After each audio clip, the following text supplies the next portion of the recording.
रामायण। आखिर क्या सोच रही थी कैकेयी? क्या कैकेयी का मन बदल गया? क्या उन्हें अपना वही राम याद आ गया जिसे कौशल्या भी कहती थी कि तू मेरा नहीं कैकेयी का बेटा है? क्या राम के लिए उसकी ममता फिर से जग गई? और क्या मंथरा उसे अपने हाथ से निकल जाने देगी? नहीं रानी, नहीं नहीं नहीं, भूल कर भी इस कक्ष से बाहर पैर मत रखना। वो सब तो यही चाहते हैं कि तुम उनके साथ नाचती गाती रहो और राज्याभिषेक होने तक तुम्हें अपने भरत की याद ही ना आए। वो भरत जिसे तुमने अपनी कोख से जन्म दिया और जन्म देकर भूल गई। यही चाहते हैं वो कि तुम उसे भूली रहो, बस आज भर के लिए। क्यों? उससे क्या होगा? क्यों? भरत भी तो हो सकते हैं ना युवराज। वो भी तो राजा दशरथ के पुत्र हैं। उन्हें ननिहाल से अभी तक क्यों नहीं बुलाया गया? क्या भरत की सहमति आवश्यक नहीं थी इस उत्सव के लिए? क्या उनसे नहीं पूछा जाना चाहिए था कि युवराज किसे बनाया जाए? ये तो मैंने कभी सोचा ही नहीं। कैसे सोचोगी तुम? तुम्हें तो यही लगता है कि राम तुम्हारे बेटे हैं और युवराज बनने के बाद तुम्हें सर आंखों पर बिठा कर रखेंगे। ठीक है, ऐसे ही सोचती रहना रानी, जब तक तुम्हारे भाग्य को स्वयं राम अपने पैरों से ठोकर न मार दें। परंतु राम तो राम ही रहेंगे ना मंथरा, चाहे वो युवराज बने या राजा। तुम्हें कैसे समझाऊं कि राम के युवराज होने पर क्या क्या होगा? तुम्हारा ये यौवन एक दिन ढल जाएगा ना, और यौवन गया तो महाराज का तुम्हारे लिए आकर्षण भी गया।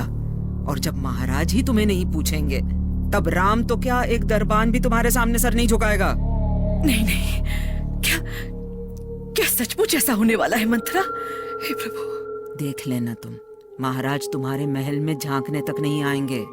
कौशल्या को राजमाता का सम्मान मिलेगा तो महाराज उन्हीं के पास जाएंगे ना। क्या मंत्रा?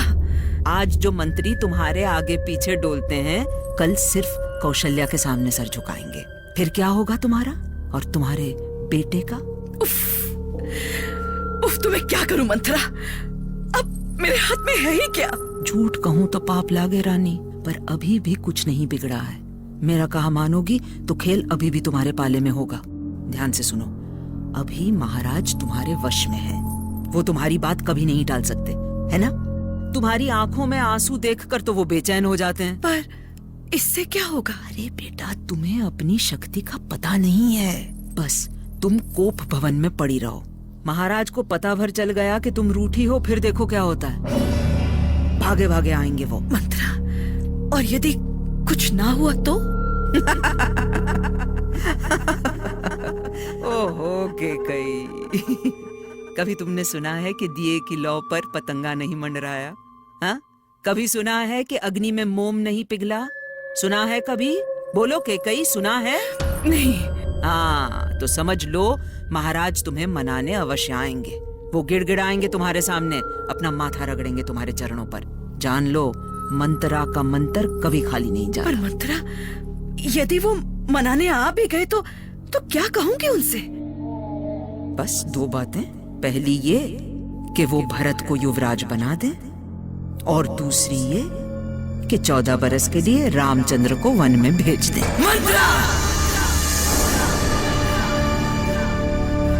अपने सबसे प्रिय बेटे राम के साथ कैकेयी ऐसा अन्याय कभी नहीं कर सकती। उसे मंत्रा पर ऐसा क्रोध आया कि उसे उठाकर राजमहल के बाहर फेंक दे। मंत्रा सच कहती है, मंत्रा का मंत्र कभी खाली नहीं जाता। और फिर जब स्वर्ग में बैठे सारे देवतागण स्वयं ऐसा चाहते हो तो फिर भला उसका वो मंत्र कैसे खाली जाता? बिदना की गति बिद न जाने, जीव का कौन विचार। जैसे सागर के हाथों में, जैसे सागर के हाथों में,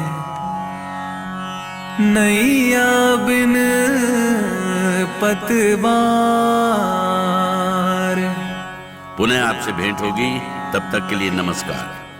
सुनते रहिए फीवर प्रस्तुति रामायण, क्योंकि मन पावन तो जग पावन। रामायण